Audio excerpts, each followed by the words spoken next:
Hi, welcome all. Good to see TT and her family again, and to see praise and peace. Welcome to the other people on the online show here. I'm Jody Bryant. I taught for over 15 years. We've raised 3 kids, my husband and I, and Daryl and I have been married over 30 years. He and I run a mental health home, and I operate life change coaching, counseling, and consulting. So I'm also a reverend and help run our charity in the city called Reconciliation Resources, which is how TT and I met way back, and I was part of her organization foundation too. And I just love to be counseling every day with people of all walks. I would like us to look at the video that we're going to show you. Then I will come back to you, Jody. Anyways, welcome back to my life. I'm here with my friend. Her name is Dave. What up? Today I'm gonna be singing for you because it's like I have literally nothing else to. Ignore my camera quality. You know, it's just the filter. It's not my camera. Anyways, I'm gonna sing for you guys. It's not that good though, but I'm gonna sing. Holy, holy, holy, Lord God. Bow. Okay, I'm coming. Wait. Yeah, I'm coming. I'm looking for my phone. I will be right there. Anyway. Your phone?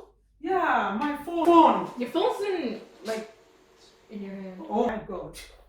Why can't you tell me before? Aren't you saw me looking for it? Okay, I'm off. Sorry.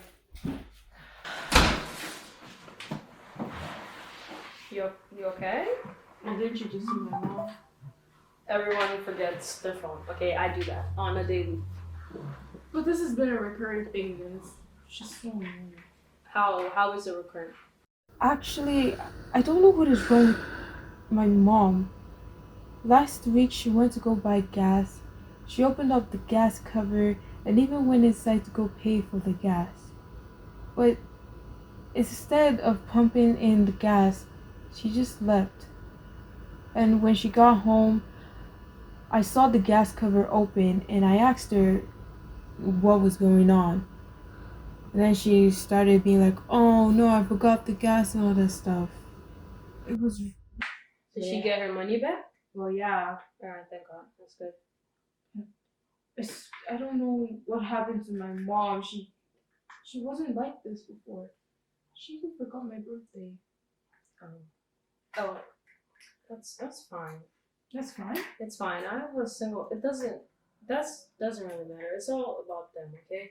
If they're doing good, then you can do good. Your birthday, you're gonna have many more birthdays. It's fine. But have you tried talking to her? Is there anything you can do for her? Well, I don't know what to do. I don't know what's going on in this world. I don't know what's going on with her life. And I don't know what to do for her. Why would my mom even marry my dad if she's just going to divorce him? Like, what was the point? Doesn't she know that this is affecting me? Okay, so you're saying you're the victim? No, that's not what I'm trying to say. That's exactly what you're saying, though. Your mom is going through it right now, and you're complaining about being a victim. Really?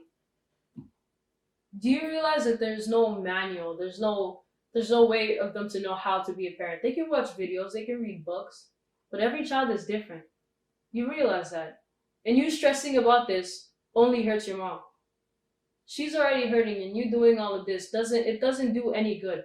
You're talking about how she forgot your birthday. Okay, well, did you try to remind her? You notice that she's stressed, she doesn't remember a lot of things, not even her phone. It's right in her hand. Listen, parents aren't perfect. They can never do everything right, okay? They're just trying the best they can with the things that they have. And in this case, we don't have a lot. Okay, can you understand that? You have to learn that you put God first, and you do anything you can. It could be just cooking for her, or just complimenting her before she walks out the door. Okay? Can you do that? Yeah. Alright, you're ugly. Show me the picture. It's not. So based on that video, can you tell us the dynamics that involve or those things that happened in that video in connection with the mom, in connection with the child, and in connection with the friend. Can you please analyze the video for us using your clinical counseling knowledge? So as I saw it, I noticed there's a mom who was quite stressed, a little bit preoccupied. She needed to leave really quickly, so she's more intense and has to go. We see the daughter with the long, beautiful hair, just like Praise, and the friend at the table. And mom's coming out looking for her phone, on the phone, needing to get out of the house really quickly. And the daughter's noticing this, and mom's coming out and asking, where's her phone, where's her phone, showing that she's not really mindful at that moment. And the girls were just saying, the phone, you're carrying it, you're talking on it. And so that part of the mom just she just heard it and went, oh, and then basically kind of was a bit abrupt and kind of said something a little bit negative to the girls and just left, leaving the girls kind of in midair a bit. That was kind of a bit chaotic. And I saw that the daughter was hurt. Her eyes showed hurt as she was sitting there just kind of worried about her mom, concerned about her mom, about other things, and brought up some ideas about when mom went to get gas, she forgot to get the gas, forgot to close the lid, came home. She actually neglected and forgot the birthday party. And that's really hard for a young girl in training, to have their own mother forget. I noticed that the friend was trying to just give perspective to both the daughter and to kind of try to understand the mom's shoes. Mom's busy, mom's stressed, mom's got a lot on her plate. And stress basically is what's happening in all of those pieces for the daughter and for the mom. And this girl in the middle, the friend, is just trying to say, let's give your mom kind of, the benefit of the doubt. She's busy, she's got a lot in her mind, just trying to kind of bring perspective. But the daughter's was still kind of concerned, feeling like this doesn't seem right. And I'm starting to feel hurt here. So she's going to feel sad and she's going to feel a bit mad, kind of going, okay, yeah, I hear you. So from an upstairs brain point of view, which is your logic, your reasoning, your understanding, okay, yes, mom's busy. But if it becomes a pattern, we're going to see with the daughter, there's a bit of pattern happening here. This is not the first time mom's forgotten something or been neglectful or just kind of maybe irritated, it seemed, because she was just really talking about it with her friend. And the friend's just trying to say, well, what can we do to help? So yes, temporarily we can help mom. We can kind of bridge. But if we don't deal with how the daughter is feeling about the situation about her and her mom, this young girl is going to have some bitterness. She's going to grow into some anger unless the Holy Spirit's part of it and integrates in, and there's some healing on her part with the Lord, or on someone kind of trying to say and validate her perspective, whether we agree or not. That girl's feeling sad, she's feeling mad.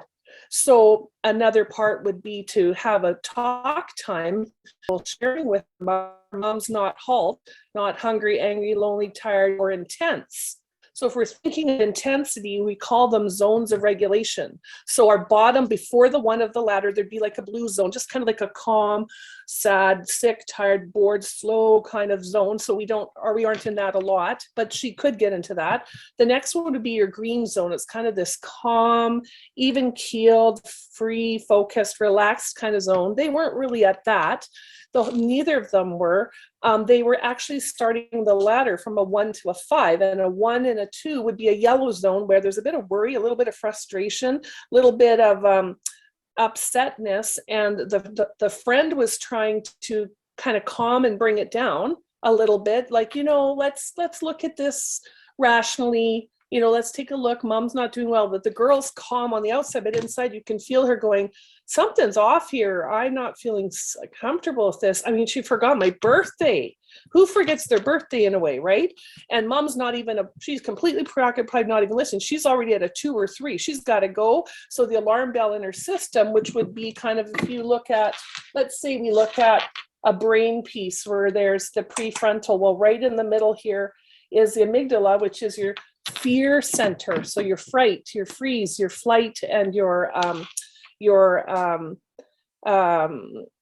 flight kind of concept. So mom's just going, and the daughter seems to be a bit in a freeze, kind of going, something's off here. So she's moving in a 1 or a 2. The friend's at a 1 or so, because she's kind of going, how do we help this situation to just help the daughter move on and life's going to be okay?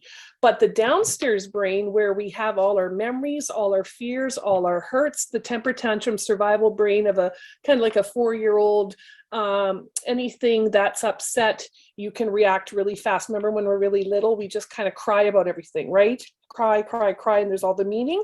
Well, as we get older, that muscle, is not a muscle, but the concept of the stretching of that fear center has to grow and mature.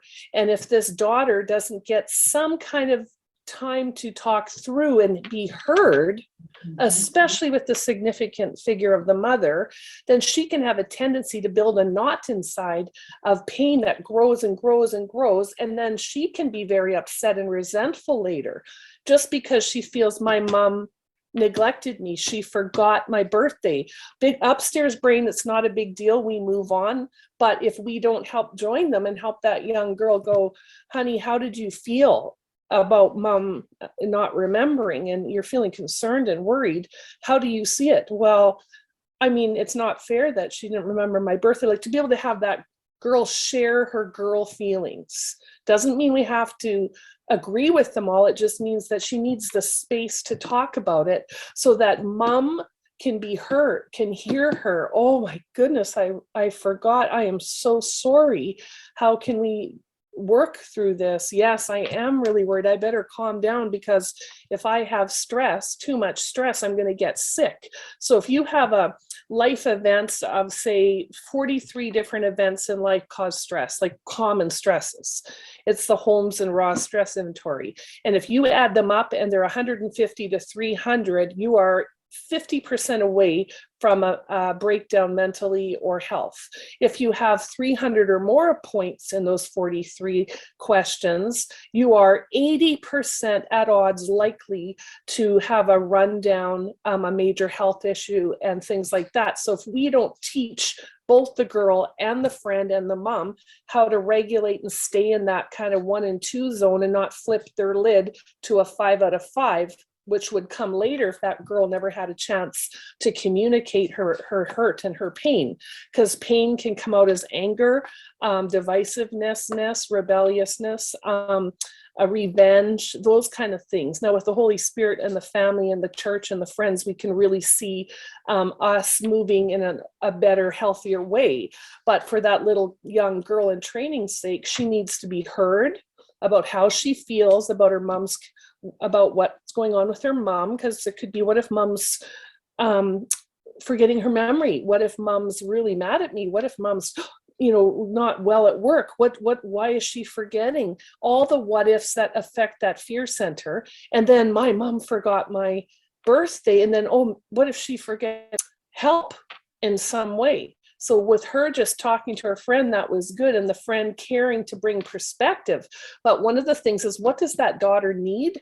She needs somebody to hear her, especially the mom, to emotionally connect with the little girl in her, to say, you know what, I'm so sorry. You must have just felt absolutely abandoned or neglected.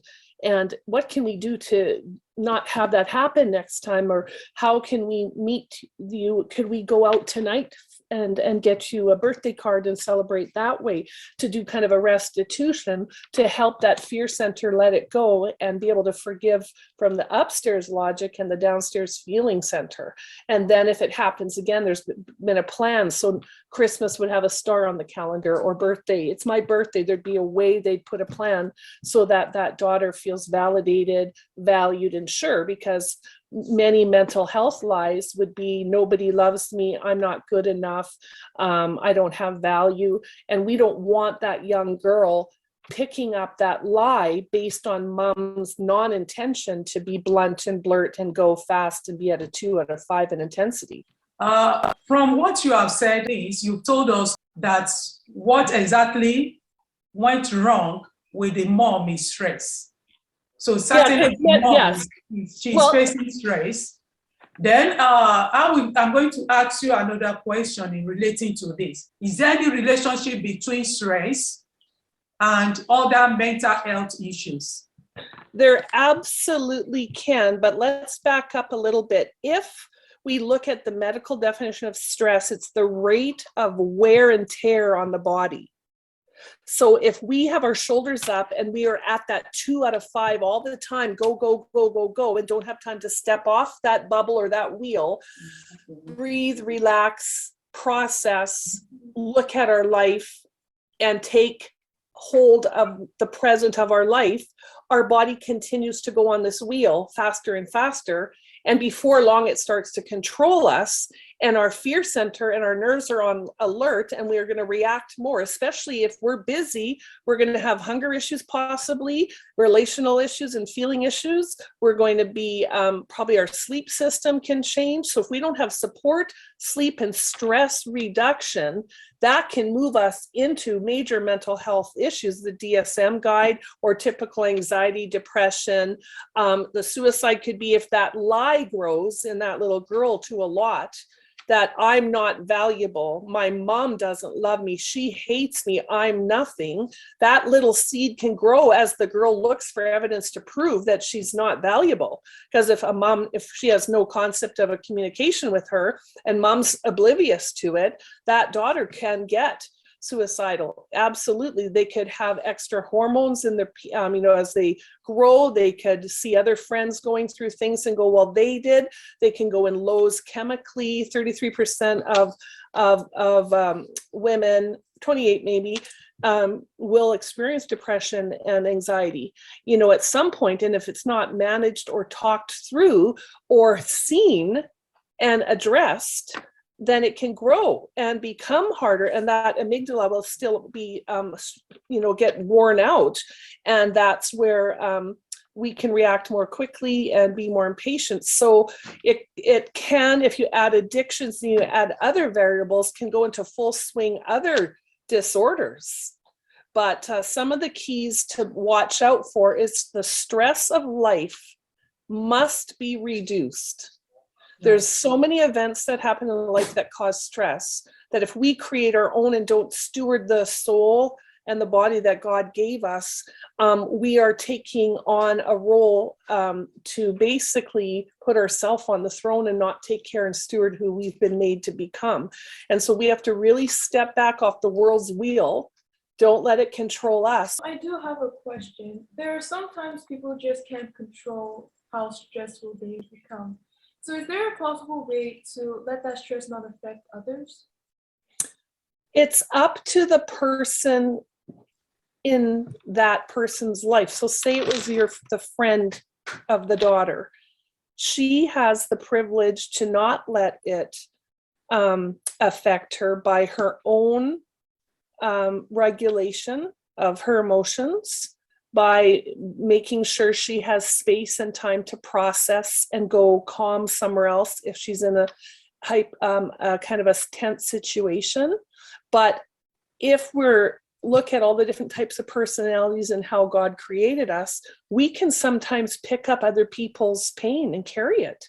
And so we have to be wise to in our circle to come off the chaos of somebody else's stress and their environment and step back and have our own time of peace and sanctuary and learn how to cope with the anxieties and stresses. So breathing, having, going for a walk, just listening to calming music, just coping strategies to help us when some situation or environment is in stress. And if someone is a very stressful person staying at a 3 or 5 in that ladder, they could have trauma from the past. They could be going through something really traumatic like a divorce or grief or even the anxiety of worrying about a test, right? So we can pick up people's stresses, and we can also make a decision to only be in those situations for a certain amount of time and back away and prepare. And sometimes we have to put up healthy boundaries. It's just too much for us.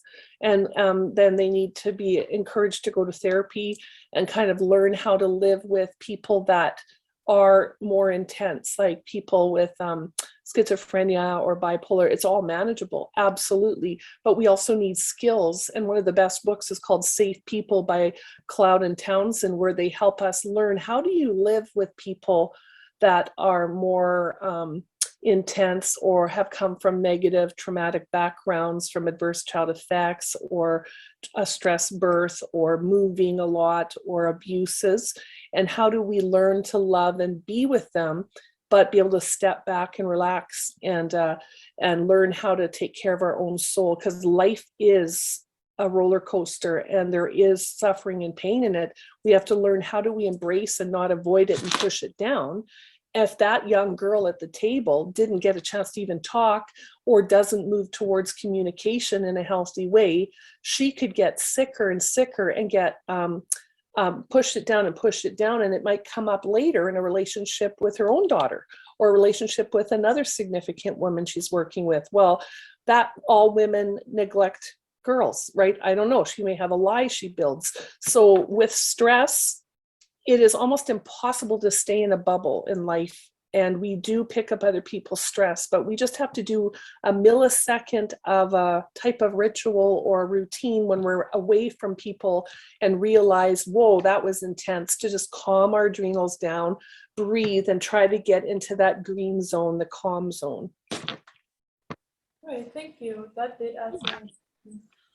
So just to clarify, it depends on the person you're around that it will affect, like the stress will affect. So it might be hard to not allow that person to be affected, but there are ways to prevent it, right? And that's isolation, sort of like clearing your mind and meditating. And what is the other way? Well, number one is the awareness that we as people have about our surroundings. So we get the privilege to know if that person is stressed out or intense, or we're picking up their intensities.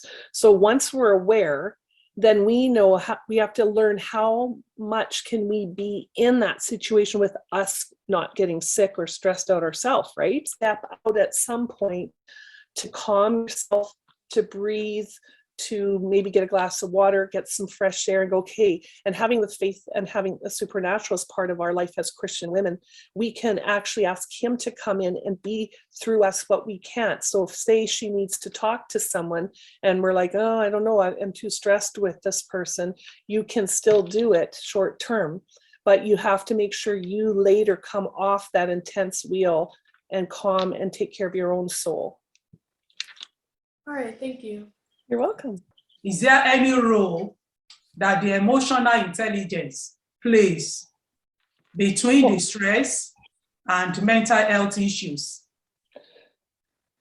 The biggest key to relationships is communication, right? Yeah. And if we're going to communicate, we must emotionally connect. Many of us do not have, out of the 9 intelligences, a lot of skills in understanding emotional intelligence. And there's a lack of it. The more we begin to understand our feelings, emotions, and how we have the privilege to regulate our own emotions, no matter how we feel or how we think, that's the missing link for almost every conversation. The ability to hear somebody, understand them, even if we don't like it or don't feel good. And a lot of us have triggers. So emotional intelligence is the ability to be aware, perceive, control, evaluate, and express those emotions and handle them without pushing them down, without pretending they're not there, but being able to, in the moment, if we can't, at least eventually come back and say, this is how I feel about this. This is how I see it. These are my triggers. This is what I need, and moving forward. If we don't, that emotional intelligence can get kind of stunted and stuck in that. And then you just keep growing in other intelligences. And later when you have to deal with stuff, you got to kind of come back and unlock that knot of whatever's been emotionally stuffed. So mental health, depression, anxiety, a lot of it is how we communicate and how we're perceived and what we perceive and what we think about ourselves. and what we think others think. And so, yes, we're all wounded. There's always a wounder, whether they intend it or not. And we all bring suitcases of our own baggage into relationships, and we'll react and see things certain ways.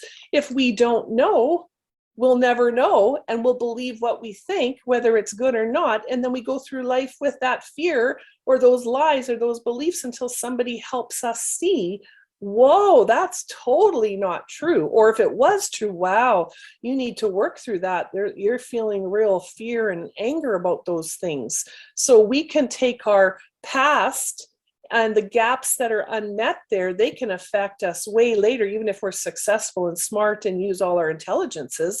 But that emotional piece is the key to connecting, the key to forgiving, the key to letting go, the key to be able to communicate, and help understand that in each of us is that little girl or little boy.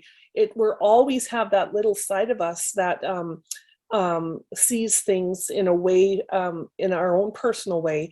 We can rely on other intelligences, but emotional intelligence, just came out.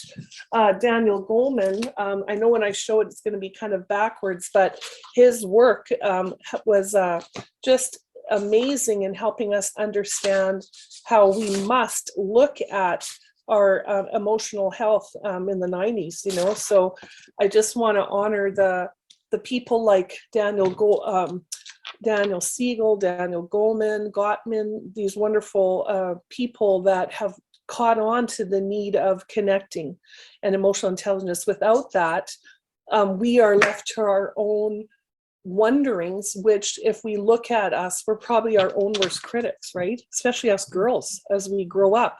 If somebody thinks if we have, for example, when I had my thyroid out and a 4 or 5 inch scar along here, people were looking at me, but I perceived them to be looking at how big this big mark was. And I had to go, whoa, how much evidence is there, truth to that or not? So we have to look at our fears in this whole part. We either face our fears, we freeze, frightened by it, or leave. If we don't face everything and rise and face our fears, then we won't know if there's truth to them or not, and we will begin to believe things and look for what we think is true when it's not. So that's the lie of the enemy. The biggest one for all of us is the lack of connectivity in our relationships and the lack of hearing each other's perception. And the only way we can do that is connecting emotionally. Yeah.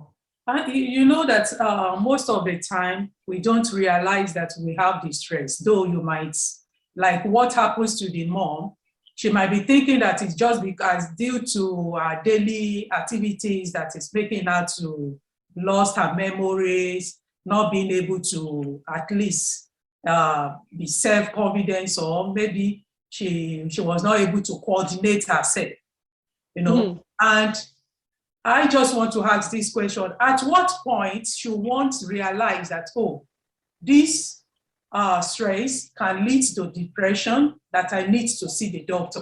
At what point should one see the doctor? Well, I think one of the things is if we see patterns, like the daughter is starting to see some patterns. So she's seeing a couple things in a short period of time.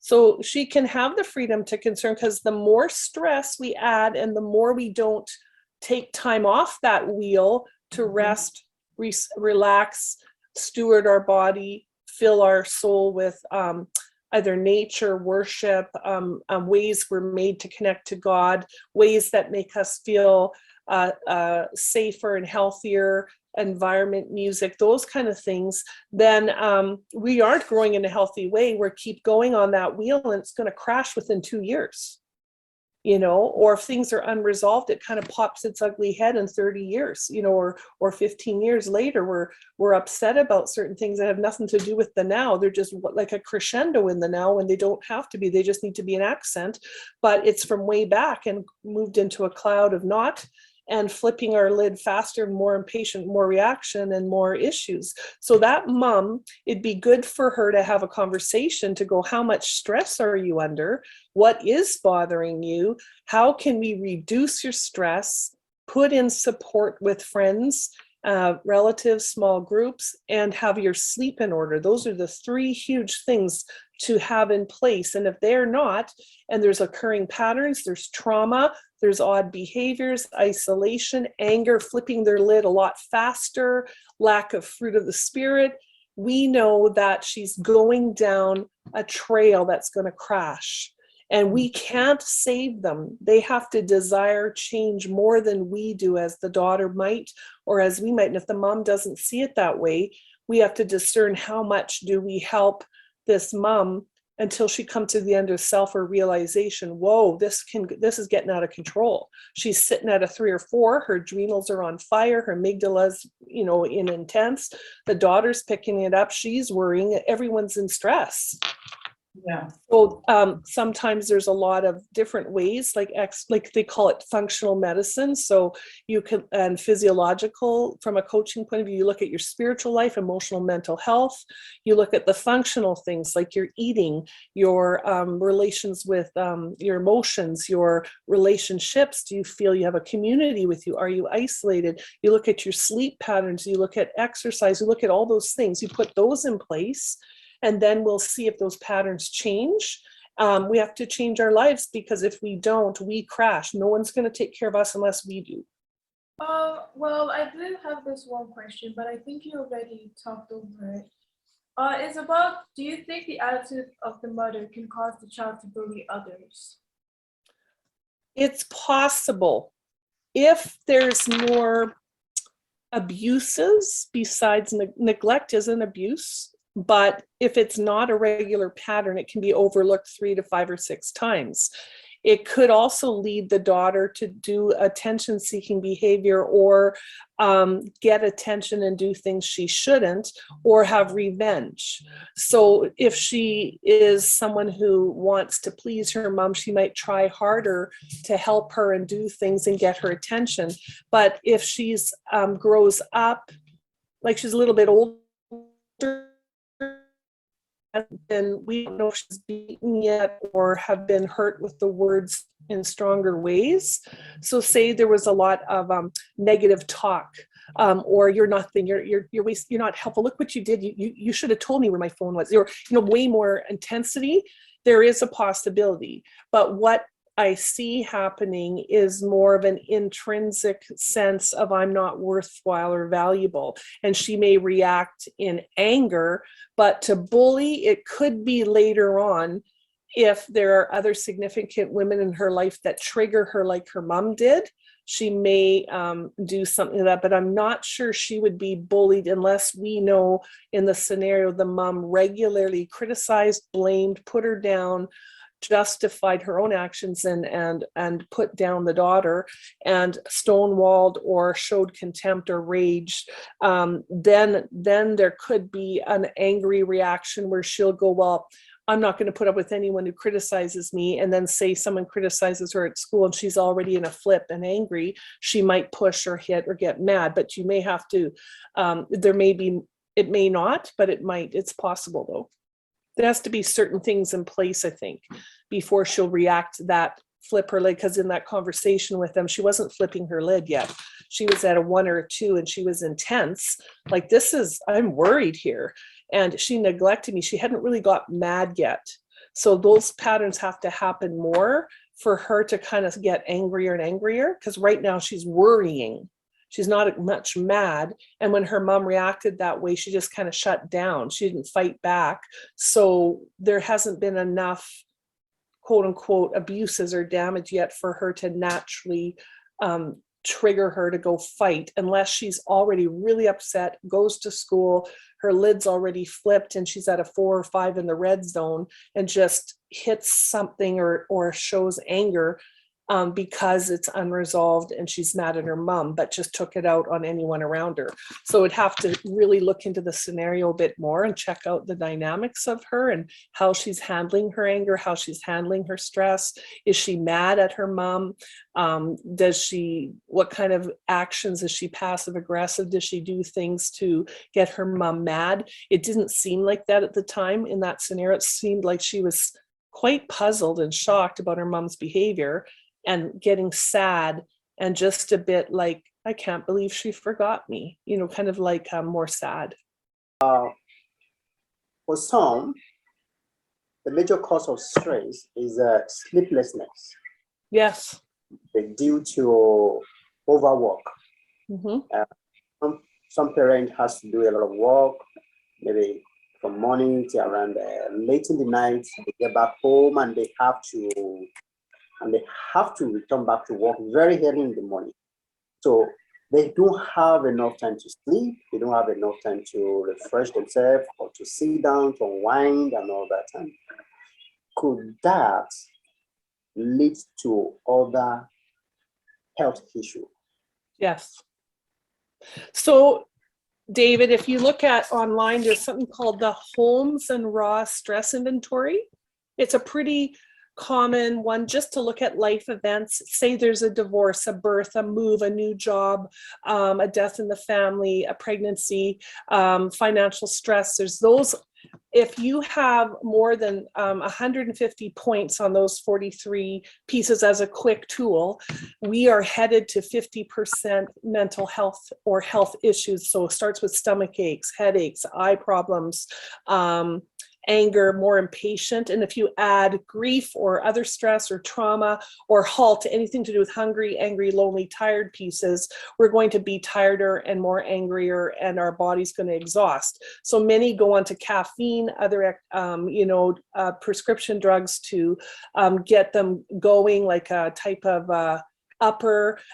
They can worry about the finances. If you don't have enough, you worry, but if you think you're going to lose it. So there's this rabbit wheel in our mind, our soul, self-life, mind, will, emotions that try to take over, and the wheel just keeps going. So stress must be reduced. And if it can't, we have to have our supports and our sleeping in order as much as we can to do that. But many don't, right? So the hard part about that is it can lead to it unless we have time to process, skills and coping skills to relax and rest, and to really look at what's the most important thing in life. But the worrying has to go to the cross, the stress has to go to the cross. We have to ask God to intervene and help us. And if we don't have those skills, then we have to cope in our work with mental health days, sick days, vacations, rest. Otherwise, within 2 years, there's a chance of health issues. Yeah, okay. Go ahead, David. Yeah, I just want to thank her for the answer.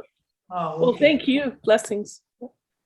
You know, stress is, I can say, is the most common. Can we say it's disease? Is stress a disease, or? It's a normal, natural part of our life. Okay. Okay, because I could see that nearly every one of us will face stress in one way or the other. Yeah. And most of the time, even when you want to get out of this, okay, I'm going to have a break, I will sleep, I will take time to sleep. You will still have something in your mind that Absolutely. is going to, upset you, or it's going to lead to one thing or the other that you have to now maybe engage your brain into it, and it will affect your sleep again. So what advice can you give to people in order to reduce stress? Well, really, remember, in our body is one of the most amazing tools to tell us we're starting to stress. So if you think of your life and you're going, right? We always have to come off the wheel and have a place to process and rest. So a lot of techniques can be breathing, drinking water, going for a walk, breaking up our stress to help calm the adrenal system.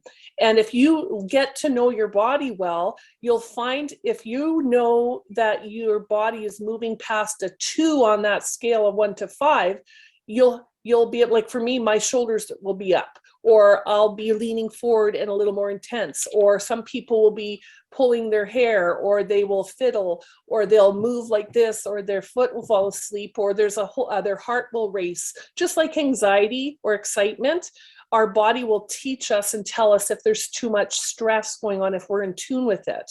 We might get a headache.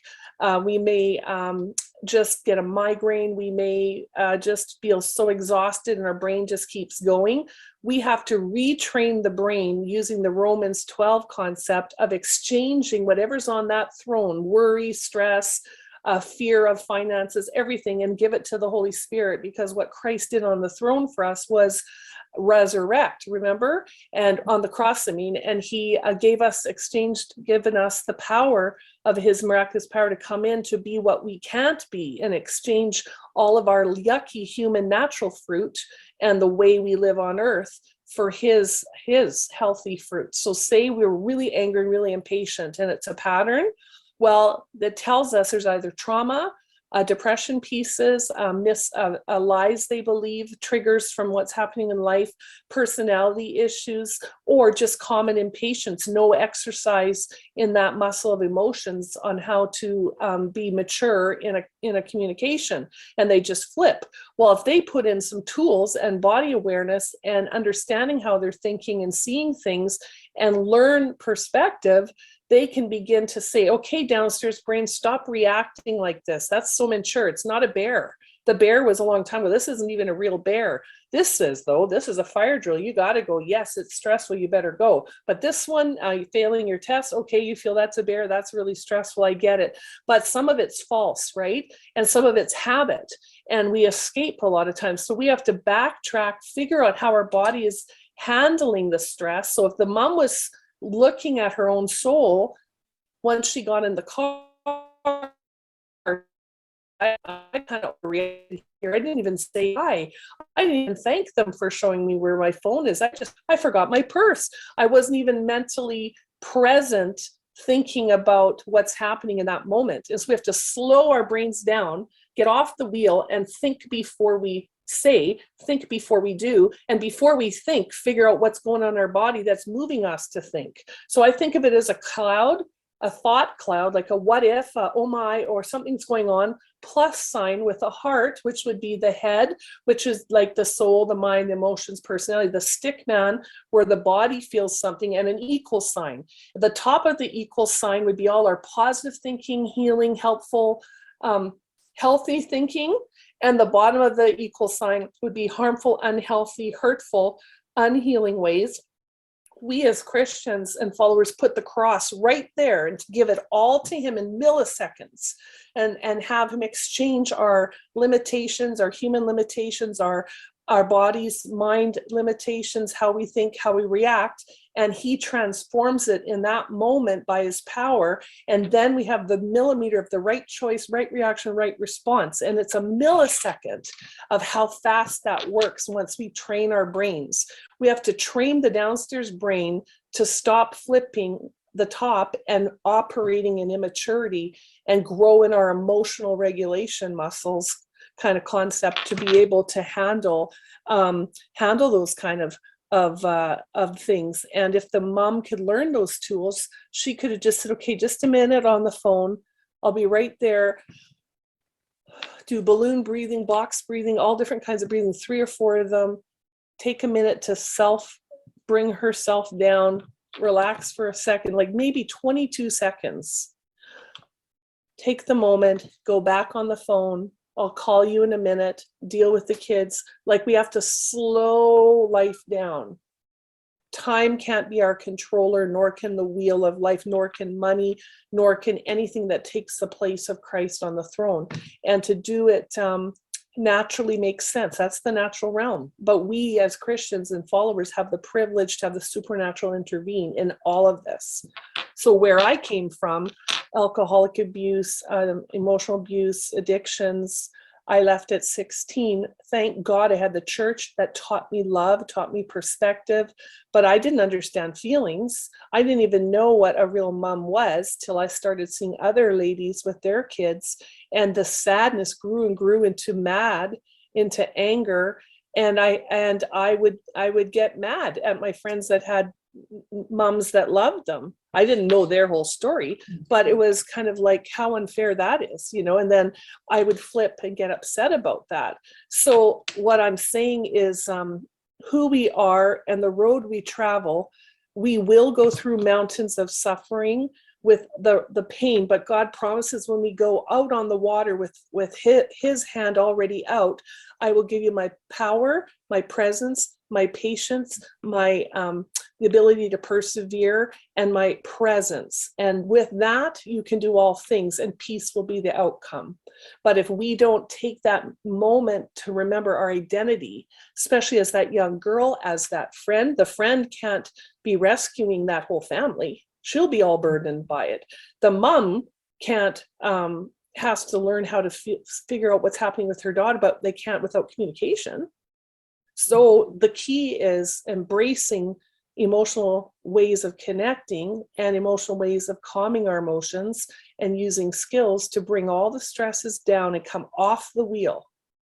So off the wheel could be no phones, no loudness. We go out to the boat, or we go out in nature, depending how you connect best with God. Gary Thomas's Sacred Pathways, Spiritual Pathways, phenomenal to help you know how you're made and how you can connect with God. And those few minutes, every 4 hours or 5 of our workday in the marketplace, wherever we are, or the intents of the wheel, you just come off it.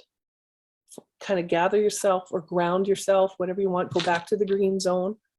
And then you have to go back into the wheel, but you can only handle the wheel racing for a couple of years. And then your body starts to break down, and your body is breaking down to tell you, hey, stop, listen, help, hear me. I do have one more question. So regarding about stress and how the parent with the child, is there a way for, if the child and the parent come in contact with each other and they're talking, but then it turns into an argument, causing more separation, is there a point where the parent and the child cannot connect back? Okay, so let's hear your scenario. They're talking and they go into an intensity, and let's say have an argument or go up the ladder and they can't hear each other and they fight. So you have to have a plan ahead with the communication that if we ever, like once something happens and you go to a repair, you put in a plan for, okay, if we start to escalate and go past a 3, let's just say time out or give me 5. I'll be right back. I got to go calm down. And then you can come back and repair. Yes, there's always repair if both are 150% willing and humble. If there's addictions, trauma, mental illness to the extreme where the child's no longer safe, you may never get restitution or reconciliation, but you can still have relationship with boundaries and understanding. But most relationships, if there is a way, for example, with my mom, I did not, when I confronted her in a calm way as a young girl, saying I was hoping we can be like other mummies and their girls. I think I was 13. And she says, mummies aren't friends with their girls. There's nothing you're going to have with a mummy, like you won't have that, and shut the door. And I cried and cried, and I thought maybe she didn't hear me. So if the other party's not interested, you can't change them. We have the power of the Holy Spirit to do his thing, but the willingness of the soul and spirit of that other person has to want it and has to turn towards to do it. If not, we have this loss in our heart, this gap. But with the girl and the mom at that point, yes, but not when you're hungry, angry, lonely, tired, stressed out, fearful, gone through something traumatic. You can't really talk about it then because you're too intense. The lid's flipped. You're already at a 4 in your kind of moment. So you're not going to have the cognitive logic to go, I feel about what I see. Can you help me? You're not going to be able to logically communicate. You'll both want to fight and hear each other and not be heard. And then woof, there's an explosion. There can be violence. There can be anger. There can be isolation, blaming, criticism, anything, right? So in that state, when mom comes home, if she was calmer and sat down, that might be a good time where the daughter can, mom, can we talk about what happened today? And if the mom's not interested, the daughter's stuck to A, journal, B, find someone else to talk to, 3, write a letter, 4, go, mom, I want to book some time to talk to you. But that's a risk from a daughter because some parents aren't interested in the daughters leading or sons leading of trying to communicate. They're the mom, and that's the hierarchy. So you have to kind of figure out the philosophy of parenting too. For some parents, it's okay, let's sit down now. I'm sorry, I saw this, I reflected. So with the daughter, because she's not angry yet, she's hurt and sad, getting a bit mad, like what? And concerned. She's not volatile and at a flip. She wasn't even at a 4 out of 4 there. She was just like shocked almost, right? So that's an open way to do it, or to bring someone in to help. But Matthew 18 says, try if you feel safe to talk to the other person. So she could say, Mom, you know, I really felt weird and shocked about how you behaved today and how you got upset. You couldn't find your phone. I'm worried, and you forgot my birthday. Like, that's never happened. And I felt neglectful. If the mom's humble enough, she can say, honey, you're right. I am so sorry. I didn't see it that way. I've been so preoccupied with this and that. Will you forgive me? What can we do to make it better? So in apology, there's 5 ways of apologizing that you say, you know, you're sorry, you know, you've done wrong. What can you do to make it right? Is there anything I can do better next time? You know, those kind of things, about 5 different ways on how to build apology. And then the daughter, my mom heard me. Okay, no big, not anymore. It's gone, but you don't just trust, you got a bit of a cut, right? So next time, if it happens again and again, then it's a pattern, it'll hurt.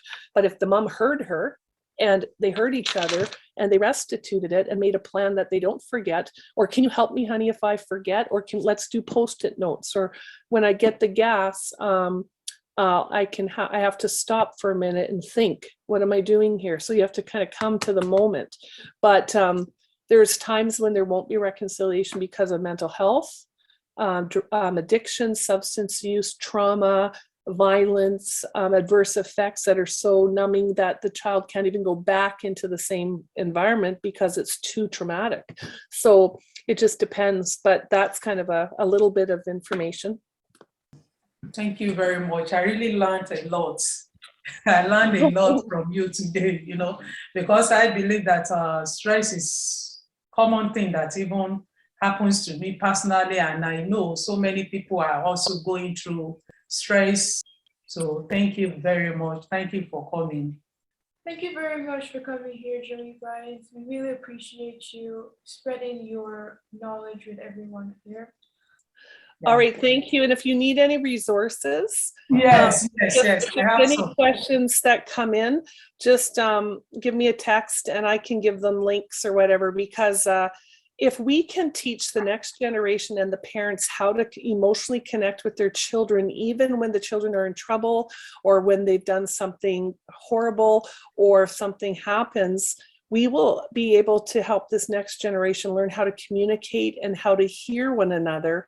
And that usurps everything. It trumps everything, because the lack of understanding how to hear one another and listen and summarize and validate and be able to handle not agreeing with it, that is the most important part. And with the Holy Spirit, it's just magnificent. But so many of us weren't taught that. We learn the hard way, right? We get sick. Yeah.